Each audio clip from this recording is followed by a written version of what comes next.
예수님께서 전하신 이 하나님 나라는요, 정말 신앙에 있어서 가장 귀하고 가장 복되고 예수님 말씀의 모든 것이 다 거기에 담겨져 있는 게 바로 이 하나님 나라입니다. 이 교회 이름이 초원교회잖아요. 초원교회가 말 그대로 정말 푸른 초장이 그 초원 아닙니까? 맞죠? 예. 저희 교회 이름은 산곡제일교회예요. 산곡제일교회. 원래 이 산곡이라는 게 부평에 있는 산곡동 그 산곡입니다. 그래서 부평에 산곡교회가 있는데 그 교회에서 첫 번째 세운 개척교회라고 해서 산곡제일교회예요. 근데 위치는 저희는 인천에 있고 그러니까 인천 검단에 있고 산곡교회는 부평에 있습니다. 그러니까 많은 사람들이 혹시 이제 그 가깝거든요. 그러니까 사람들이 아니 산곡동에 있는 교회가 왜 여기 있습니까? 이렇게 물어보시더라고요. 그래서 간단하게 저희 교회를 소개해드리자면 저는 이제 2대째 저희 교회 이제 담임 목사고요. 그 전에 일대 오신 분이 저와 함께 상고교회에서 부교육자로 있었던 분이었는데 그분이 10여 년 전에 13년 전이죠. 이제 교회에서 후원 받아서 교회를 개척을 하신 거예요. 그래가지고 그때 이제 막 저희 이제 마을 동네가 이제 막 아파트에 입주하고 그러면서 교회가 막 커져가지고 한 100여 명 이상 모이기 시작했어요. 조그만 20평 이제 상가에서 시작했다가 근데 이제 건물을 지어야 되니까 이제 주택 안 지고 좀 이렇게 떠난 곳에서 약간 한 200m 좀 떠난 산 언덕에다가 교회를 지었는데 교회를 이제 예쁘게 잘 지었어요. 잘 지었는데 땅이 교회 땅이 아니고 이제 빌린 땅에다가 한 거예요. 근데 이 건물 주인이 장난을 피우는 바람에 이 땅을 빌미해서 다 대출을 받은 거예요. 그러니까 교회가 완전히 공중 분해가 될 위기에 처한 거예요. 경매가 들어갔어요. 그래서 경매를 들어갔는데 얼마 차이로 몇백만 원 차이로 우리는 받지를 못했어요. 그래서 모든 이제 그런 걸 떠안고 이제 목사님이 이제 고민하시다가 이제 원래 있었던 그 상곡교회로 부목사로 들어가시고 이제 저를 이제 이 교회 청빙해서 이제 와가지고 이제 한 수로 3년 제가 지금 상곡제일교회에 있게 되었습니다. 이제 그러다 보니까 교회가 중간에 한 번 이렇게 큰 풍파를 겪고 나니까 많은 분들이 떠나시더라고요. 떠나시고 그 큰 교회는 냅두고 지금 상가 17평짜리 상가에 들어온 거예요.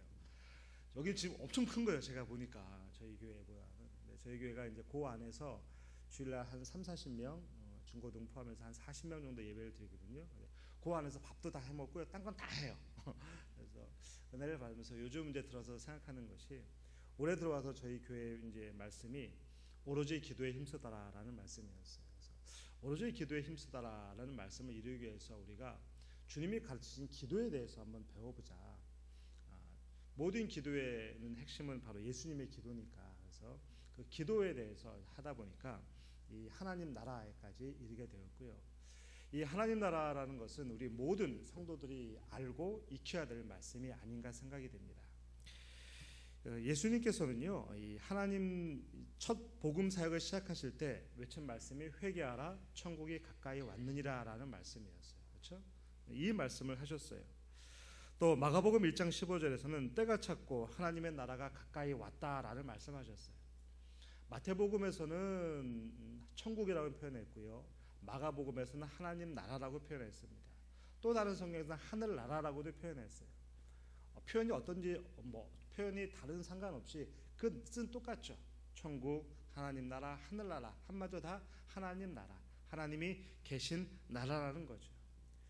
그런데 우리가 이 하늘나라를 하나님 나라를 볼 때 많이 오해하고 있는 것이 몇 가지가 있어요. 뭐냐면 하나님 나라를 장소적인 것을 생각하면 하나님 나라는 예수 믿는 사람들이 죽어서 가는 그곳이라고 우리가 정의를 내릴 수 있습니다. 맞습니까? 틀립니까? 맞죠? 그렇죠? 그래서 가장 많은 하나님 나라를 외치는 곳이 바로 장례식장이에요. 요단강 건너서 만나리 막 콧물 흘리면서 부릅니다. 우리 모두의 표현 속에서도 하늘나라는 저 너머에 있는 곳, 우리는 그렇게 알고 있단 말이죠. 예수님께서도요, 승천하시기 직전에 그 한편 강도에게 나와 함께 낙원에 이르리라 라는 말씀을 주셨어요. 또 제자들에게도 아버지의 집에는 머물 곳이 많다라는 말씀하셨기 때문에 이 하늘나라를 어떤 특정한 장소로 보는 것도 절대 틀린 말씀은 아닙니다. 그리고 우리가 또 죽으면 가는 곳이 바로 낙원, 하늘나라, 아버지의 품입니다. 그런데요, 또 다른 성경을 보면 하나님 나라가 이렇게 장소로만 되는 것이 아니라는 걸 알 수가 있습니다. 로마서 14장 17절에 보면 하나님의 나라는 먹는 것과 마시는 것이 아니요 오직 성령 안에 있는 의와 평강과 희락이라고 되어 있어요. 그러니까 장소성이 아니죠. 어떤 상태를 또 하나님 나라라고 말해주고 있습니다. 따라서 하나님 나라를 정의를 내린다고 한다면 두 가지 뜻이 있죠. 하나는 우리가 예수 믿는 사람이 앞으로 가야 될 그 어떤 장소의 그 의미도 있고, 또 하나는 이 땅에서 예수 믿는 사람들이 하나님의 말씀의 통치와 다스림을 받는 것, 이게 바로 하나님 나라라고 볼 수가 있는 겁니다. 동의하십니까? 너무 이렇게 긴장하셔가지고 저보다 더 긴장하신 것 같아요.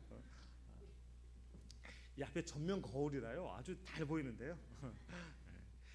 이 하나님 나라라는 이 나라의 원래 단어 뜻을 보면요, 히브리어는 말라크라고 되어 있고 헬라어는 바실레야라고 되어 있는데, 이 말 뜻에서도 어떤 땅이나 영토라는 의미보다도 하나님의 통치, 다스림이라는 뜻을 갖고 있어요.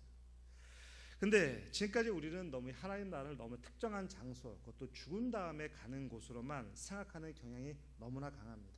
그런데요, 우리가 하나님 나라를 어떤 특정한 장소, 그것도 죽은 다음에 내세의 곳으로만 너무 생각해 버리면요, 우리의 신앙에 있어서, 신앙생활에 있어서 한 가지 폐단으로 치우칠 수가 있습니다. 그 말은 뭐냐면, 너무나 이제 요즘은 좀 덜한데 저 어릴 때만 해도 특히 이제 고신 측은 교회에서 저 박수 치는 거 없었어요. 그렇죠? 그다음에 외부 강사 부르는 것도 거의 없었고, 그냥 무조건 경건했어요. 주일날 돈 썼다 큰일 나는 거고. 제 이제 후배 중에 장로님 아들이 있는데 어릴 때는 기도하다가 눈 뜨면 지옥 간 줄 알았다는 거예요. 너무 이렇게 교육을 너무 잘 받은 나머지 너무 이제 철두철미한 이제 교육을 받다 보니까 그런 게 좀 있어요. 그러다 보니까 어떤 일이 벌어지냐, 하나님 나라를 저 피안의 장소로만 자꾸 생각하면, 그래 이 땅은 이 땅에서 우리가 아무리 열심히 노력해도 이 땅에는 마귀가 있고 수많은 안 믿는 불신자들이 있어서 어쩔 수 없이 하나님 믿는 사람들이 고통당하고 하나님의 뜻이 이그러지고 어그러지고 잘못되니까 이 땅은 절대 우리가 있을 곳이 아니다. 우리는 교회 안에만 있고 말씀 열심히 보고 찬양하고 이렇게만 살면 되고, 그 다음에 예수님이 재림할 때 심판하실 때는 다 불에 들어가고 우리는 구원받는다 라고만 생각할 수가 있어요. 맞습니까? 틀립니까? 틀린 말은 아니에요. 그렇죠? 이제 이렇게 되면 무슨 문제가 발생하느냐, 하나님의 나라를 교회로만 축소시키는 게 있어요. 예수 믿는 사람들에게만 축소시키는 게 있어요. 그러니까 교회 안에는 하나님이 계시고 교회 바깥에는 하나님이 계시는 것 같지만 안 계시는 것 같기도 하고, 이런 상태가 되는 거예요. 그러니까 장소로만 생각하는 거예요. 장소. 어차피 하나님이 심판하실 거 내 믿음 하나 지키자. 세상은 악에 빠지든 세상은 지 맘대로 하든 우리는 관계없다. 우리는 할렐루야 아멘 이것만 외치고 살면은 하나님의 축복을 받는다 라고 생각할 수 있다는 거죠. 그러다 보니까 교회가, 기독교가 어떤 시대를 향한 외침을 외치지 못하고 그저 교회에서 나는 어떤 축복, 물질의 복, 장수의 복, 자녀들의 건강, 이것만을 놓고 기도하는 잘못된 단체로 많이 추졌다는 것을 우리가 알 수가 있습니다. 그런데 하나님 나라를 말라크, 바실레이아, 하나님의 통치의 개념으로 받아들인다면, 그래 분명히 이 땅은 하나님의 말씀이 다스려지는 것이고 그 말씀이 교회 안에서도 임하고 우리가 살아가는 학교라든가 직장이라든가 가정, 친구관계, 모든 사업관계 하나님의 말씀이 다 지배를 받아야 되는 곳으로 여기게 된다면, 그와 같은 이분법적인 사고는 가질 수가 없겠죠. 교회에서 하나님을 외친다면 우리가 세상에서 하나님을 외치는 것이고, 내가 교회 안에서 하나님 말씀을 아멘 듣고 아멘하고 내 마음에 눈물이 있고 감동이 있다고 한다면 그 말씀을 붙잡고 직장 가고 회사 나가서 사람들 앞에 설 때도 나는 하나님의 말씀에 지배를 받는 사람이라고 당당하게 외칠 수 있는 것이 참된 믿음인 줄 믿기를 축원합니다. 그런데 우리가 그걸 너무나 세상과 교회를 이렇게 구별시켜 놨다는 거죠. 그런데 역사를 보면요, 이렇게 구별시켜 놓은 것은 우리뿐만 아니라 서양에도 그런 일이 참 많이 있었어요. 중세 역사를 보면 여러분들 십자군 전쟁이라고 들어보셨죠? 아시죠? 십자군 전쟁이 일어난 배경이 그 예루살렘, 예수님이 태어나고 자란 그 예루살렘을 이 중세 사람들은 진짜 하나님의 나라인지 그들은 알았어요. 땅으로 알았단 말이에요. 근데 그 땅이 이슬람에게, 무슬림에게 점령당하니까 하나님 땅 찾자라는 운동으로 10번에 걸쳐서 십자군 전쟁이 일어났어요. 무수히 많은 사람들이 가서 죽었고요. 잘못된 교리 때문에 얼마나 많은 사람들이 죽었고, 또 그 여행을 가는 도중에 얼마나 약소 국가를 쳐 죽였는지 모릅니다. 우리가 히틀러가 600만의 유대인을 죽였다고 하는데요. 그거는 십자군 전쟁 때 일어난 것과 비교하면 세 발의 피입니다. 너무너무나 많은 아픔이 새겨져 있는 게 십자군 전쟁이에요. 왜? 하나님 나라를 땅으로 해석했기 때문에 그런 일이 발생했다는 거죠. 또 우리들 주변에도요, 저 2단, 3단 이런 저 청계산에 가면 하나님 나라가 있다라고 말하는 사람들이 있어요. 얼마 전에 죽은 세월호 때 그 구원파 있지 않습니까? 그 사람들이 있는 곳이 저 청계산 자락 아니겠습니까? 자기들이 있는 곳을 특정한 하나님의 통치가 임하는 땅으로 여기는 거예요. 거기는 핵폭탄이 터뜨려도 안 죽어요. 그들이 믿는 믿음에 의하면. 지진이 나도 거기는 절대 지진이 피해가 오지 않는 곳이 하나님 나라라고 믿는다는 것이죠. 또 이렇게 종교적인 것만 하나님 나라로 오해하는 것이 아니라, 여러분들 우리의 삶 보면요, 우리의 소원이나 우리가 또 꿈꾸는 것이 이루어지는 것을 하나님 나라라고 표현하는 사람도 있어요. 몇 년 전에 제가 좀 이렇게 좀 배고파서 전화를 했어요. 식당에 전화를 했어요. 했더니 딱 받으면서 여보세요, 무슨 식당입니다 이렇게 말해야 되잖아요. 딱 하면서 여보세요, 예 천국입니다라는 거예요. 순간적으로 깜짝 놀랐어요. 천국? 제가 김밥 천국 전화했거든요. 안 웃으시네요. 김밥 천국. 그러니까 먹을 게 많고 풍요롭고 하는 걸 다 천국이라 한다는 거죠. 그렇죠? 또 요즘은 또 이렇게 과학 문명이 발달하고 인터넷이 되다 보니까 많은 사람들이 생활의 편리하게 되는 곳을 천국이다라는 데가 있더라고요. 이렇게 여기더라고요. 테크노피아, 유토피아 이렇게 여긴다는 거죠. 내 마음의 소원이 이루어지고 내 자녀가 잘 되고 내가 정말 건강하게 잘 살면 아우 나 천국이다라고 말한다는 거죠. 천국, 하나님 나라를 다 이렇게 우리가 잘못 오해하고 생각하고 있다라는 거예요. 또 다른 사람들은 하나님 나라를 정치적인 것도 오해할 수도 있죠. 이 땅에서 정의가 실현되고 이 땅에서 부정부패가 사라지고 정말 모든 사람이 으쌰으쌰하고 아름답게 살아가는 것을 하나님 나라라고 생각하고 있다는 거죠. 그런데 성경을 쭉 보면요, 절대 예수님이 이 땅의 정치를 위해서, 이 땅의 땅을 차지하기 위해서, 부동산 투기하기 위해서 절대 예수님은 오지 않았다는 것 우리 다 알고 있지 않습니까? 믿고 있지 않습니까? 예수님은 저와 여러분을 구원하기 위해서 오신 것이지, 그거는 그 나중에 어떻게 생기는 것들이지 절대 예수님이 오신 목적이 그것이 아니라는 것을 분명히 말씀해주고 있어요. 그래서 하나님 나라는 말씀드린 것처럼 장소적인 것으로서는 죽은 다음에 가는 것, 그러나 더 진짜 의미로서는 이 땅에서 말씀의 통치와 다스림을 받아서 예수를 믿는 사람답게 성경에 나와 있는 그 수많은 창세기부터 기록되어 있는 그 모든 말씀을 듣고 아멘하면서 이 땅을 힘있게 살아가는 것, 이것이 바로 하나님 나라의 모습이라고 분명히 알 수가 있습니다. 또 하나, 하나님 나라는요, 한마디로 말한다면 하나님 나라의 특징이 하나가 있습니다. 하나님 나라의 특징, 이 말은 뭐냐면, 하나님 나라에 따라해볼까요? 하나님 나라는 이미와 아직 사이에 있습니다. 이 말은 뭐냐면요, 자, 여러분들 다른 말로 한다면, 저 여러분들 예수 믿어 구원 받았습니까? 반응이 이렇게 늦으세요? 구원 받았습니까? 그러면 우리가 받은 구원은 완성되었습니까? 아직 안 됐죠. 그런데 역시 신재철 목사님이 아주 여러분들 잘 말씀해 줬고, 그렇죠? 뭐냐면요, 하나님 나라는 이미 이 땅에 왔어요. 그렇죠? 예수님이 이 땅에 오심으로써 하나님 나라는 시작되었고, 그런데 예수님이 아직 재림 안 하셨죠. 그렇죠? 구원파처럼 재림 안 했단 말이에요. 그 때문에 하나님 나라는 아직 완벽하게 이 땅에서 펼쳐지지는 않았습니다. 그렇죠? 그러면 우리는 이미 오신 예수님의 초림과 앞으로 언제인지는 모르겠지만 예수님 오실 그 재림 사이를 살아가고 있다는 말이에요. 그렇죠?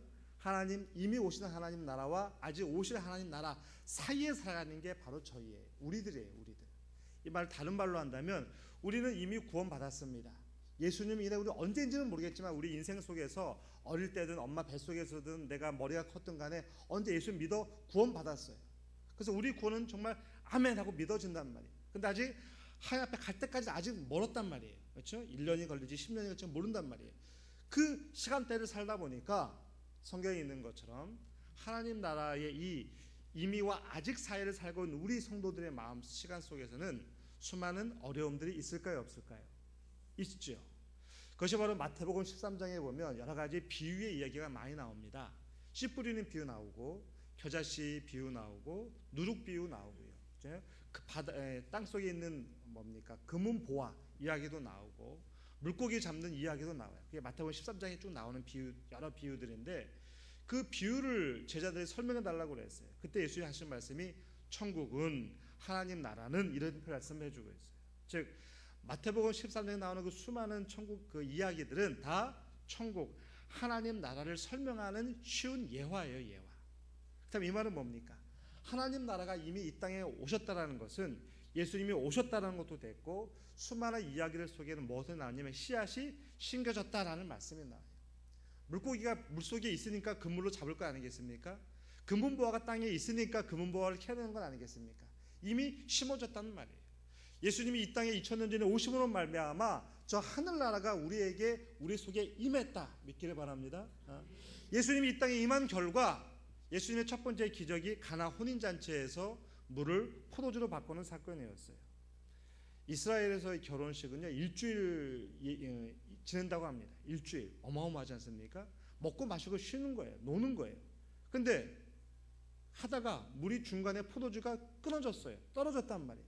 근데 예수님이 그 물을 포도주로 만들어서 모든 사람이 축제할 수 있는 더 잔치를 베풀어 줬어요.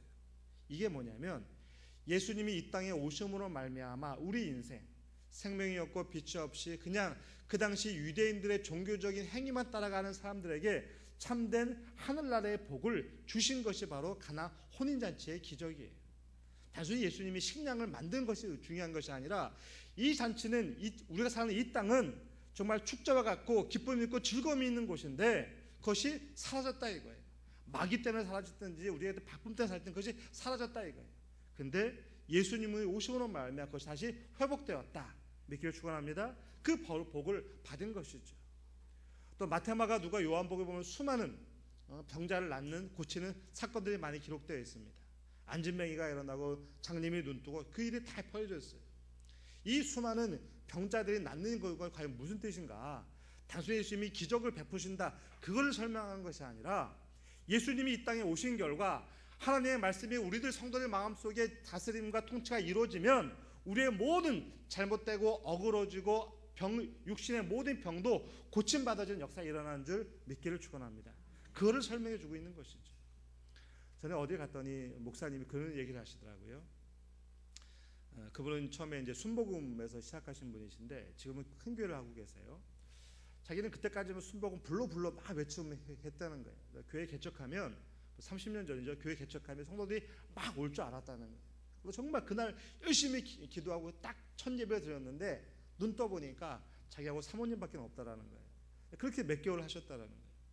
이제 이렇게 하다가 이분이 어느 날 깨닫고 한번 성경을 쭉 읽어봤더니 마태마가 누가 요한복음에서 과연 예수님이 병 고치는 기적과 예수님이 말씀하시되 가라사대 가르치셨다 이 말씀 한번 동그라미를 한번 쳐봤다라는 거예요. 어디가 더 많은가? 어느 게 더 많겠습니까, 여러분들? 병 고치는 기적이 많을까요? 예수님이 가라사대 가르치시니 이 말씀이 더 많을까요? 오예, 가라사대 가르쳤다는 말씀이 더 많았다라는 거예요. 깜짝 놀랐다는 거예요. 예수님이 무조건 병 고치러 오시고 죽은 자를 살리시고 배고픈 자에게 먹을 거 주기로 오신 줄 알았는데 성경에 보니까 가라사대의 결과로 병이 나았다는 것을 그분이 깨달았다는 거예요. 그때부터 이 순복음제 사고를 딱 바꿨다라는 거예요. 그래서 지금은 백석 측에서 큰 교회를 하고 계시는 거예요. 자, 수많은 병이 들렸습니다. 아픕니다. 고통이 있습니다. 그래 인생 뭐 다 그런 거지라고 할 것이 아니라 하나님의 말씀이 하나님의 통치와 다스림이 이 땅에서 펼쳐지지 않기 때문에 아담과 하와가 죄를 지었기 때문에 이 하나님의 통치 다스림이 어그러졌기 때문에 하나님을 바라봐야 할 인생도 하나님 바라보지 못하고 나를 바라보고 자기의 목표를 바라보고 가정을 바라보고 자녀만 바라보기 때니까 하나님의 뜻이 어그러진 줄 믿기를 바랍니다. 그래서 수많은 병이 있고 아픔이 있다라는 거죠. 예수님이 오심으로 말미암아 하나님 나라가 이미 이 땅에 임함으로 말미암아 그 모든 것이 사라지게 되고 모든 사람이 살아난 역사가 나타났다라는 거예요. 근데 문제는 그건 임한 겁니다. 구원이 임한 겁니다. 근데 우리는 이 임한 것만 사는 것이 앞으로 오실 것도 우리는 기다리고 있단 말이죠.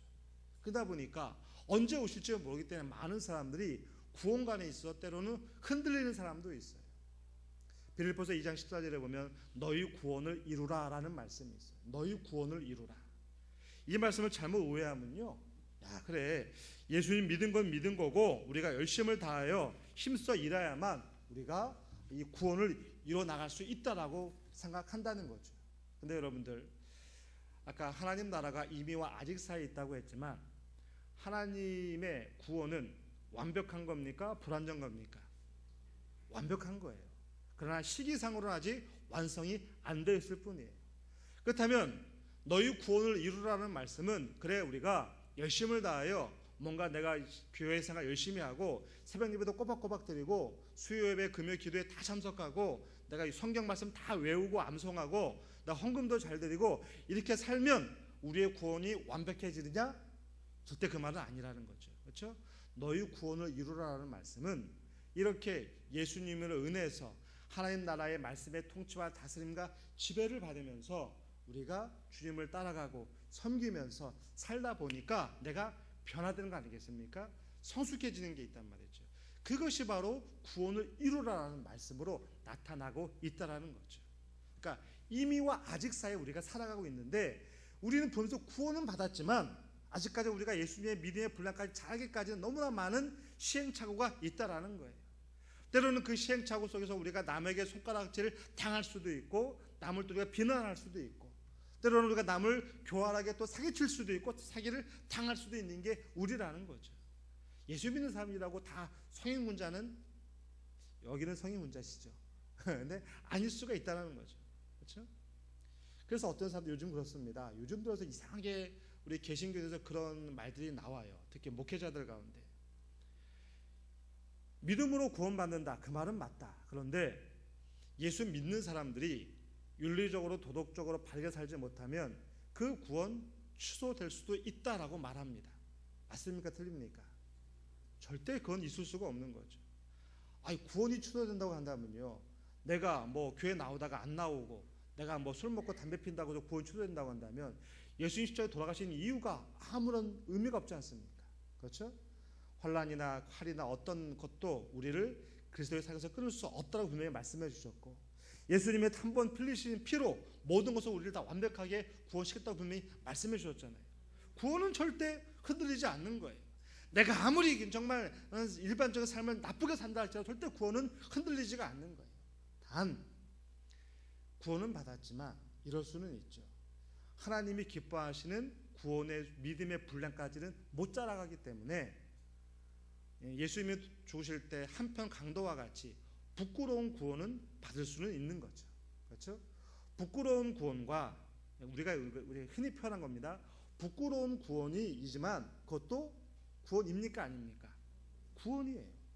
중요한 것은 우리가 구원받는 것이고 구원받은 자답게 살아가는 것이 중요한 것이지 이것이 바뀌게 되면 결국 우리는 나의 노력을 더 치우치고 있다는 것이죠. 아까 서두에도 말씀드렸던 것처럼 우리가 임이라는 말씀에 너무 치우친다 버린다면요, 그래 내가 이미 구원받았으니까 내가 하나님의 교회에서 내가 내 마음대로 살아도 되지 않겠냐라는 어떤 방종주의에 빠질 수가 있습니다. 이미 예수 믿고 내가 천국 티켓 땄으니까 내 사업 내 마음대로 편하게 하고 주일날 교회 오는 거는 좀 내가 사업이 좀 바쁘면 좀 안 나오고 우리 집에 좀 어려운 일이 있으면 내가 그때만 나오고 그 외 시간 내 마음대로 해도 나 구원받았지 않느냐라고 말할 수 있습니까? 없습니까? 할 수 있죠. 그렇죠? 그렇게 하나님의 말씀을 내 마음대로 편리주의로 이용할 수 있는 게 우리라는 말이에요. 너무 그것도 임이라는 것에 너무 이렇게 박혀 있으면 될 수 있다는 거죠. 그리고 또 반대로 아직이라는 거 너무 치우치다 보면 그래 하나님은 구원을 이루셨지만 아직 안 됐기 때문에 이걸 오해해서 완벽하지 않기 때문에 내가 뭔가 노력하고 열심히 일하고 정말 최선을 다하고 거룩하게 윤리적으로 살아야만 예수님의 구원이 완성되는구나라고 착각할 수가 있다라는 거예요. 방종과 착각 사이에서 우리가 정신 차리지 않으면 우리의 구원과는 흔들릴 수 있게 되는 것이고, 그때 마귀가 들어와서 씨앗이 떨어졌는데 성경에 보니까 뭐라고 했습니까? 새가 쪼아 먹었다라고 그랬어요. 그렇죠? 쪼아 먹는 게 있는 거죠.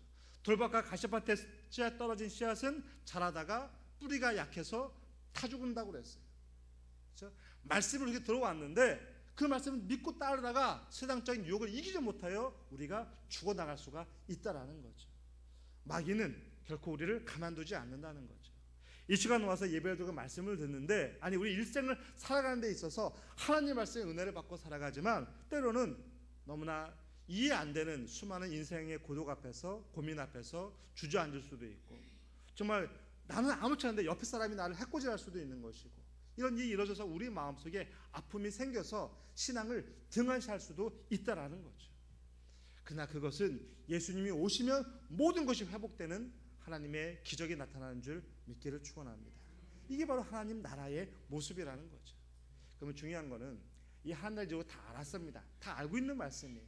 그러면 하나님 나라가 임해야 될, 하나님 나라의 통치와 다스림이 펼쳐져야 될 곳은 어디겠습니까? 이게 중요한 것 아니겠습니까? 자, 1번 하나님 나라는 저 김지사의 마음에 이루어져야 된다.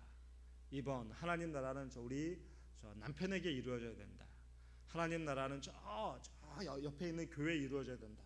하나님 나라는 나한테 이루어져야 된다. 순서상으로 뭐가 맞을까요? 다시 한번 말씀드릴까요? 그렇죠. 하나님 나라는 먼저 어디부터 이루어져야 됩니까? 나한테 이루어져요. 나한테. 그렇죠? 근데 우리는 대부분 그거를 하나님 나라는 옆 사람한테 먼저 이루어지길 바라요. 네가 나 좀 잘해봐라. 나도 좀 잘할게. 그렇지 않습니까? 그렇죠? 아니 남편 제발 일찍 들어오고 집에 들어오면 빨래도 살림 좀 해봐. 나도 바빠. 이렇게 말들 많이 하죠. 맞는 말이에요. 그렇죠? 이렇게 상대방이 떠넘긴다는 말이에요. 오늘 이 말씀 저 김지사가 받았으면 좋았을 텐데 이거 한다는 말이죠. 물론 그 말 틀린 말은 아니지만 하나님의 나라는 먼저 우리 속에서 이루어져야 돼요. 내가 먼저 말씀의 지배를 받으면 그 다음 내가 변화가 될 수 있잖아요. 그 변화된 모습을 보고 이 사람 교회 다니까 달라졌네. 이 사람 작년보다 올해 또 달라졌네. 그 모습을 보고 많은 사람들이 하나님이 진짜 살아있구나라고 깨닫게 된다는 거죠. 그게 바로 하나님 나라가 점점 커져가고 있다는 증거예요. 2000년 전에 예수님이 오시는 말씀에 시작된 하나님 나라가 오늘 우리나라까지 오지 않았습니까? 그리고 계속해서 선교를 통해서 우리 선교 회원들의 기도와 또 물질을 통해서 또 전국 방방에 나가고 있지 않습니까? 하나님 나라는 겨자씨 하나로 시작됐어요. 예수님의 십자가 희생으로 시작된 것이 하나님 나라예요. 근데 그 하나님 나라가 시간이 거듭되면 거듭될수록 온 세상을 뒤엎고 마지막 예수님 오실 때까지 이르게 되는 줄 믿기를 축원합니다. 그렇다면 우리가 이 땅에서 하나님의 말씀의 지배를 받을 것은 내 마음뿐만 아니라 우리의 시간이요, 우리의 물질이요, 우리의 교회 생활이요, 친구 관계요, 사업이요, 하나님의 통치의 지배를 안 받을 곳은 있습니까? 없습니까? 하나도 없어요. 오직 그 오대 하나님의 말씀이 지배를 받아야 된다는 거죠. 이 땅에서 먹고 살기가 힘드니까, 사업이 힘드니까, 취직이 힘드니까, 결혼하는 것이 힘드니까 그래 신앙생활은 이것만 끝나놓고 하자. 이건 절대 될 수가 없는 일이죠. 내 사업이 좀 안정이 되면 내 그때 하나님을 위해서 열심히 살겠다. 이거 말이 안 되는 이야기죠. 근데 점점 가면 갈수록 많은 사람들이 그 같은 생각을 아주 자연스럽게 하고 있고 당연하다 여기고 있다는 거죠. 아직까지 우리나라는 안 그렇지만 점점 교회 내에서 어르신들 숫자가 늘어나고요, 젊은이들 숫자가 많이 줄어들고 있어요. 왜? 너무 좋으니까.